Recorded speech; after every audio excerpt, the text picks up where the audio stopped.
Dobrodošli u more. Otočanima kojima zatreba brzi prijevoz do bolnice ili hitna medicinska pomoć. Od ovoga mjeseca na raspolaganju stoje 2 specijalna helikoptera. Riječ je o pilot projektu Ministarstva zdravlja u potpunosti financiranom od Svjetske banke. Zdravlje je dakako najvažnije, no u emisiji More nudimo i druge teme. Stoga još pogledajte. Nakon odlaska neugodnih toksičnih algi stigle bezopasne meduze. Regata Storica, jedna od najvećih manifestacija u bogatom venecijanskom kalendaru. U stotine autohtonih plovila Venecijanske lagune ugostila i tradicijska plovila sjevernog Jadrana. Svom kulturnom baštinom i ponudom Baška na otoku Krku jedno je od najprimamljivijih mjesta na hrvatskom Jadranu. Otkrite stazu glagoljice.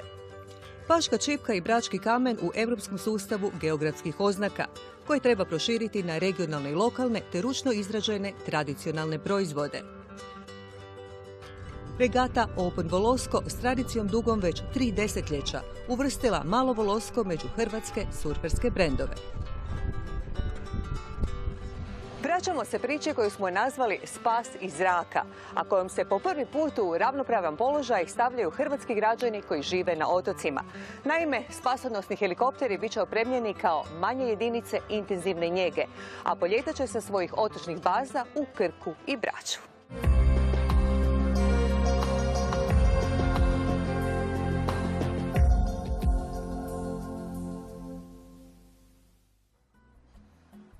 Mirno jutro na Lošinju, idiličan otok na kojemu se jednako tako i živi, sve dok se ne dogodi nešto za što je potreban hitan prijevoz u Rijeku. No tako je zapravo bilo do sada. Kolima ako se transportira sa otoka, ono što je nama ta bolna točka, to je ta udaljenost, do Rijeke ima 125 km. Tu je i trajekt, tu je i most. Znači, ovisni smo i o vremenskim prilikama, o brzini, da li imamo trajekt tada kad trebamo transportirati, pa smo onda često puta dizali trajekte i u noći i vanredno vrijeme. No, da je to remetilo sveukupni život na otoku. A na onom susjednom otoku Krku u bazi hitne helikopterske službe nema li ponos. Dan je poslije prvog leta i prvog spašenog života. Osjećaj je izvanredan. Kad smo dobili predalarm, kad smo krenuli, onda smo konačno od sve te edukacije i svega i onda sam sebi kažeš stvarno evo krenulo je, to, ovo je super i stvarno je ovo velika stvar. Velika je stvar i zato je adrenalin na vrhuncu. Čeka mjesto uz pilota jer Andreja je obučena i za kopilota, a onda slijedi brza intervencija. Od prvog poziva stresa unesrećen je motocikl zbrinut u bolnici za samo 50 minuta. Da nema ovoga, vjerovatno 3 sata ili duže. S obzirom da je to bio pacijent koji je imao teške ozljede, koji je jako puno krvario, nama je bilo najvažnije da ga u što kraćem roku zbrinemo. To je velika razlika za pravog hitnog pacijenta, onog kojeg mi zbrinjavamo, koji je životno ugrožen i svaka sekunda i minuta može otraviti trajne posljedice. Mi smo hitnu zemaljsku uredili, sredili, dotjerali, a sada je red da se pobrinemo i za one do kojih ne možemo tako brzo doći s vozilom. A to su otočani, stanovnici udaljenih ruralnih sredina, ljeti turisti. Za sad djeluju 2 helikoptera, jedan je na Krku, drugi na Braču, no uskoro će ih vjerojatno biti više. Krenuli smo odmah sa pilot projektom u suglasju sa Svjetskom bankom da se financira iz kredita Svjetske banke, da dokažemo koncept da li možemo učiniti hrvatski zdravstveni sustav dostupniji i kvalitetniji za hrvatske građane i za to je namijenjeno sredstvo Svjetske banke, ali dugoročno kada pilot projekt bude gotov, onda idemo u cjelovito rješenje i to se i danas priprema i dogovara i za sljedeću turističku sezonu na koji način će se cjelovita helikopterska hitna medicinska služba u Republici Hrvatskoj financirati. To je onaj zlatni standard koji predstavlja u europskoj praksi i zadnja karika doista i možemo s ponosom reći da imamo danas kvalitetnu hitnu medicinsku službu. Zadnji je to onaj korak u uspostavi uspješne reforme zdravstvenog sustava, doista gdje imamo sad za svo stanovništvo Primorsko-goranske županije jednako dostupno i kvalitetnu zdravstvenu zaštitu. Mi smo dobili novu uslugu, definitivno. Mi smo dobili ljude koji će ranije biti zbrinuti, koji će ranije i kraće boraviti u bolnici. Njihove komplikacije poslije svih ovih ozljeda bolesti će biti značajno manje, rehabilitacija i tako dalje. I zato žuti helikopteri slijeću i na iznimno zahtjevne terene, u neposrednu blizinu unesrećenog, a taj je posao u pilot projektu povjeren talijanskim tvrtkama. Imamo dovoljno iskustva s ovakvim tipom hitnih letova, stoga nas tehnički dio ne zabrinjava. Teritorij je prekrasan za letenje, može nas ometati samo bura, no na nju smo navikli u Trstu. A do nove intervencije vrijeme se krati u aerodromskom hangaru. Ekipa dežura od izlaska do zalaska sunca, spremna za novi let.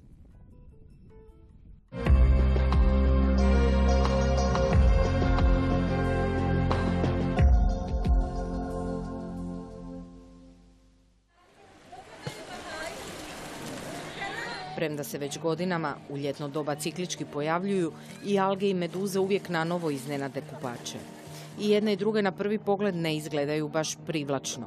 Makar moramo priznati da su nas meduze nakon poduljeg promatranja osvojile, ipak na drugi pogled. No najprije o algama. Premda ih dugo proučavaju, znanstvenici još uvijek ne znaju razlog pojave ove jednostanične alge koja u velikim nakupinama izlučuje najjači neproteinski toksin, oblažući morsko dno do 3 metra dubine. Nakupine mogu plivati i površinom. Toksin tada isparava i kod astmatičara i alergičara izaziva kihanje i kašljanje. Prvi put smo ju zabilježili prije nekoliko godina, sasvim slučajno jer su došli nam studenti iz Italije na terensku nastavu i tražili su upravo tu algu jer je poznato bila u Italiji da je prisutna. Onda sam ja izašla na teren, uzela uzorke i vidjela da je prisutna. Vrući kolovoz bio je izgleda idealno vrijeme za algu. Ona je sada na kraju svojega cvata. To znači da ima ih u toliko malom bonusu u vodu sada, da uglavnom ove koncentracije toksina su toliko mali da se ne dođe više do otrovanja.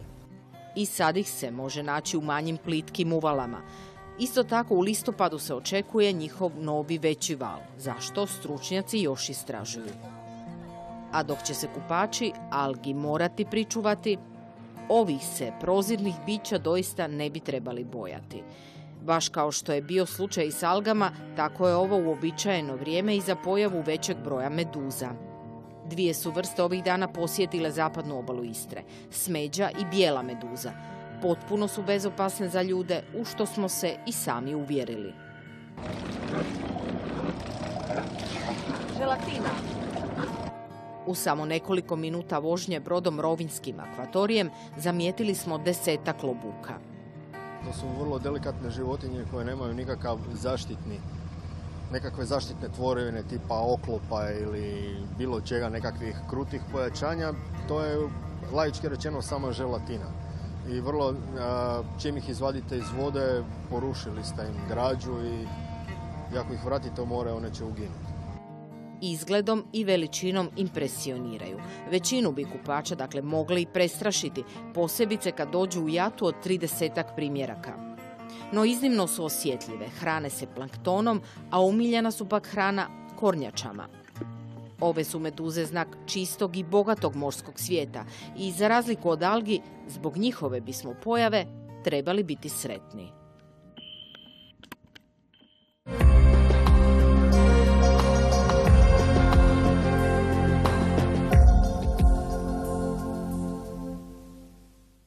Učiti od drugih koji to znaju bolje, potreba je onih koji žele pomicati vlastite granice. Tako je u životu, ali i u plovidbi, koja može biti u suvremenom, ali i u retro izdanju, u vidu 700-godišnje veličanstvene tradicije. Vodimo vas u Veneciju. Regata Storica je jedna od najvećih manifestacija u bogatom venecijanskom kalendaru. U stotine autohtonih plovila Venecijanske lagune ove je godine ugostila i tradicijska plovila Sjevernog Jadrana. Impresije svih nas koji smo sudjelovali na regati Storic ili povijesnoj regati koja se održava u Veneciji od daleke 1300. godine su zaista impresivne i teško je zaboraviti taj doživljaj. Rekao bi da je to doživljaj koji se pamti cijeloga života. Mi smo dobili zapravo poziv jer imamo suradnju sa Vela Alterzo. To je jedna udruga koja se bavi upravo zaštitom brodica i jedrenjem uz tim oglavnim jedrima koje je tradicijsko jedro Sjevernog Jadrana. U regati inače zatvorenog tipa čas su imali sudjelovati Kvarnerski Guc i Krčka pasara. Želio bih reći da se ta cijela manifestacija sastoji od dva dijela. U prvom dijelu to je paradni dio kada se velikim povijesnim barkama i brodovima posebno dekoriranim sa veslačima i onima koji su ukrcani na njih u posebne povijesne kostime, zapravo veliča ta Serenissima. A u drugom dijelu je takmičenje veslača u različitim vrstama barki. Miješanu ekipu u venecijanskoj gondoli, takozvanoj balotini, začinili su i naši ljudi. Jedan iz Rovinja, Pule, Fažane i Mošćeničke Drage. Znači vesla se sa 6 veslača i vesla se jednim veslom koji je malo drugčijeg tipa nego što su naša vesla i sastoji se škermadura. Nije škermadura da je vezano sa škermom, veslo povezano s time, nego je samostalno na jednoj forketi, to jest na jednoj vilici. Moraš biti jako oprezan iz razloga toga jer ti voda može dignuti veslo u zrak i padati sa te forkete. Venecijanci se za ovu regatu pripremaju cijelu godinu. Jednako dugo veličaju i pobjednike, a svake je godine pohodi barem 100.000 posjetitelja. Gotovo svaki Venecijan je također izašao na kanal i to je posebna jedna impresija vidjeti okupirane sve prozore uzduž Grande kanala, sve prolaze, sve kale, one su ispunjene ljudima, turistima koji žele vidjeti tu regatu, brodove i pozdraviti sve sudionike u njoj. Veličanstven pomorski, tradicijski, turistički proizvod. Ono što bi ja volio u Hrvatskoj je više, a to je živjeti s tim morem što oni imaju. Ono što oni kažu gente di mare, dakle, to mi nemamo te ljude toliko u tom smislu. I oni imaju osim te regate čitav niz drugih velikih manifestacija gdje slave more. Tako da ja bih volio to kod nas. A prilika za sudjelovanje naših ljudi i tradicijskih barki ukazala se ubrzo ponovno, u razmaku od svega 10 dana. Zaplovili su na regati Vela al Terzo, Copa del Presidente, koja je njihova regata tih njihovih tradicijskih barki sa oglavnim jedrima cijele venecijanske lagune. Dakle, ukupno imaju 9 takvih regata u cijeloj godini i regata je bila u centru Venecije. Dakle, ispred onih koji poznaju tamo, ispred San Marka, ispred Duždeve palače. Start je bio između, dakle, ajmo reći, Duždeve palače i s druge strane San Giorgio Maggiore. Inače, bilo je dosta vjetra, 3 su se prevrnula, nekoliko ih je bilo razbijenih, to je za njih neobičajni vjetar, mi smo malo više naučeni na tako nešto, pa su neki brodovi ti veći, ajmo reći, 30-40 metara putnički ulazili unutra, tako da je bilo opasno na moment.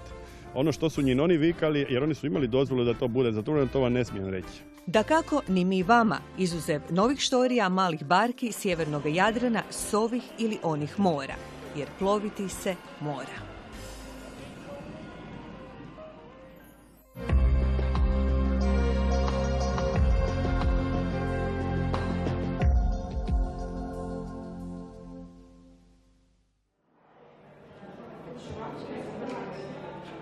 Pismenost je od davnina na otoku Pagu za djevojčice značila i znati izrađivati čipku. Paške su ih koludrice stoljećima podučavale uz pisanje i čitanje i izradi, danas u svijetu prepoznatljivog ručnog rada. Već u 15. stoljeću paška čipka izrađivala se za potrebe ženskog i crkvenog ruha, a bila je dobrodošla i na Bečkom dvoru. Isto tako treba napomenuti da je ona kroz stoljeća u biti i bila dodatni izvor prihoda paškinjama koje su u biti šivajući čipku dodatno popunjavale kućni budžet. Tradicija šivanja paške čipke prenošena je kroz stoljeća od koljena na koljeno, od majke na kćerke i tako dalje i siguran sam da neće se na tome zaustaviti, obzirom da u Pagu imamo školu paške čipke. Kontinuirano godinama i stoljećima ovaj grad ulaže u čipkarstvo. I u škole, i u poduku, i u različite druge programe. Prema tome, ako to imamo i ako to možemo koristiti, onda bi možda na jedan adekvatniji način došli do sredstava. I Brački kamen ima svoju priču, baš kao i Mario. Povezala ih je potreba za poslom, klesarski zanat i umjetnički talent. 4 godine sam radio baš sa klesarima i tu sam probao, vidio da mi ide malo iz hobija i poslije taj hobi pretvorio, evo sad. Pokušavamo živjeti od ovoga. Zaštićene geografske oznake treba proširiti na regionalne i lokalne, te ručno izrađene tradicionalne proizvode kako bi se očuvalo lokalno kulturno nasljeđe i potaknuo rast. zaključio je Odbor za pravna pitanja u Europskom parlamentu. Od komisije traže da što prije predloži jedinstven europski sustav geografskih oznaka za nepoljoprivredne proizvode, kao što je upravo paška čipka. Odbor za pravna pitanja je u svom izvještaju o proširenju oznake zaštite prema zemljopisnom porijeklu usvojio moj amandman kojim sam tražio da se u pregovorima ne samo o Amerikancima, o sustavu investiranja i slobodne trgovine, nego i sa svim drugim zemljama u buduće u trgovačkim sporazumima obuhvati otvorena lista poljoprivrednih, ali i ne poljoprivrednih proizvoda. U kontekstu pregovora zatraženo je da ugovor obuhvati i otvorene liste svih proizvoda poljoprivrednih i nepoljoprivrednih zaštićenih oznakom geografskog podrijetla, kao što su paška čipka ili brački kamen, te da budu dio budućih trgovinskih sporazuma Europske unije sa zemljama nečlanicama. To se ujedno odnosi i na proizvode koji će tek biti zaštićeni oznakom geografskog podrijetla, što je posebno važno za Hrvatsku kao najmlađu članicu Unije, čiji su proizvodi još uvijek u procesu zaštite. To znači da će Europska komisija na temelju stava Europskog parlamenta u buduće u pregovorima, trgovačkim pregovorima koje vodi Europska unija sa svima drugima, morati voditi računa i o takozvanoj listi ne poljoprivrednih proizvoda koji onda imaju i zemljopisnu oznaku. Što se tiče mene samoga, na jedan izvjestan način bi moj proizvod bio, ajmo reći, mislim, zaštićen, znalo bi se točno koga radi. A za brački kamen, mislim da je on već sad dovoljno poznat u svijetu, ali to bi bio još jedan plus za njega. Proširenjem oznake zaštite zemljopisnog podrijetla povećat će se njihova prepoznatljivost na tržištu.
Jeste li znali da je jedrenje na dasci izumio Peter Chilvers u Velikoj Britaniji 1958. Da nije bilo njega, tko zna da li bi ono postalo olimpijska disciplina. I to za muškarce od 1984. a za žene od 1992. Slijedi Open Volosko. Okupili su se već ranije provjeravajući opremu i pripremajući se za tradicionalni Open Volosko. S mnogo ležernosti i pozitivne energije. Mnogi od njih dugogodišnji su članovi društva sportova na moru Volosko i fanovi jutarnjeg surfanja na Tramontani. Prohladnom vjetru koji osim u umjerenom dolazi i u jakom i mahovitom izdanju. Baš kao i mladi pobjednik ovogodišnje međunarodne regate u jedrenju na dasci u disciplini slalom Enrico Marotti. Inače, aktualni europski višestruki državni prvak kojemu je surf, kako sam kaže, gušt, brzina i ljubav. Pozdravljam gledatelje emisije Moje. U regati koja se bodovala i za kup Hrvatske u ženskoj konkurenciji prva bila europska viceprvakinja i državna prvakinja Vedrana Brnčić. Srasla sa surfanjem koji oslobađa i inspirira na mnogo načina. Meni znači to osjećaj slobode, raditi nešto u čemu si dobar, sve je tvoja zasluga i ne ovisiš o nikome. I plodove svoga rada i truda možeš vrlo jasno prepoznati. U poslu nemate to zadovoljstvo, mnogi nemaju, nažalost, jer ne vise sami o sebe nego okolnostima. Kako su počeli? Uvjerio sam u riječičnom klubu Opatija koji je evo 1,5 km u sljedećoj lučici i trenirali smo uglavnom tu u ovom akvatoriju ispred Preluke. I onda sam već kao mali vidio windsurfere, to jest reličane na daski kako lete po moru i ostvaruju velike brzine. I to me već tada stvarno impresioniralo i dojmilo i htio sam to i ja isto. I malo po malo počeo sam evo tako ići po regatama, pa prvo po hrvatskim regatama, pa po malo europskim, a sad evo došlo je vrijeme kad vozim i svjetski kup. Regata Open Volosko ima tradiciju dugu već 3 desetljeća, a Malo Volosko hrvatski je surferski brend. Volosko je destinacija koja je ucrtana u svim tim surferskim kartama, čak i postoje meteorološke prognoze gdje je Preluka naznačena posebno i gdje možemo pratiti jačinu vjetra koja nas očekuje. Dolaze uvijek ljudi iz Slovenije, širom Hrvatske, koji puta se neki od Austrijanaca spusti. Tako da uvijek će biti to jedna lijepa ekipica, 30 do 40 takmičara. Ovisimo o vjetru, to je činjenica, ali to je čar jedriličarskog sporta gdje ako nema vjetra onda se svi zajedno družimo, izmjenjujemo iskustva, uživamo, a kad dođe vjetar onda se borimo jedni protiv drugih. A sportske borbe u slalomu bilo je i ovoga puta, iako je puhalo graničnih 11 do 15 čvorova. To je definitivno kod nas najpopularniji oblik surf natjecanja. Imate još freestyle, to su oni famozni skokovi. Oni nisu puno vezani za Hrvatsku. Zbog vremenskih uslova i uslova na moru nemamo mi tih valova koji su recimo po Americi na Atlantiku. Ali imamo natjecateljskog duha koji treba usmjeriti na pomicanje osobnih granica. Uz adekvatne treninge, opremu koliko se da, financijski ju nabavi da je adekvatna i relativno dobra i profesionalna, kada to uspijete odraditi, onda je na vama što ćete i koliko ćete postići. Tako da je to sloboda kretanja, odluke koje su u svakom trenutku bitne, odnosno prava odluka vas dovodi do pobjede, do rezultata ili do nekakvog faila, što bi rekli, do pogreške, tako da je to jedno nadmudrivanje samim sa sobom. Da li je uspjeh pokvari čovjek? Ja se nadam da ne, ja još uvijek volim sve svoje prijatelje i kad im nešto pukne uvijek im pomognem i ne znam, možda kod nekog da, kod nekog ne, sve visi od osobe do osobe. I Vedrana i Enrico se slažu da bi sportski duh trebao biti više na cijeni, osobito među mladima. Malo mladih ljudi je naviklo što znači kontinuirani trening i trud i zalaganje da bi se do nekog rezultata postiglo. Nažalost, danas se sve preko noći očekuje. Uspjeh u poslu, u novcu, u zaradi, u svemu. A ovo nas uči da treba mnogo ulagati energije, truda i volje da bi se do nečega došlo. I onda to ima jednu ljepotu i vrijednost.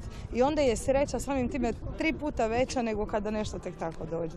S tom porukom napravite svoj sportski izbor i krenite. Dobar početak.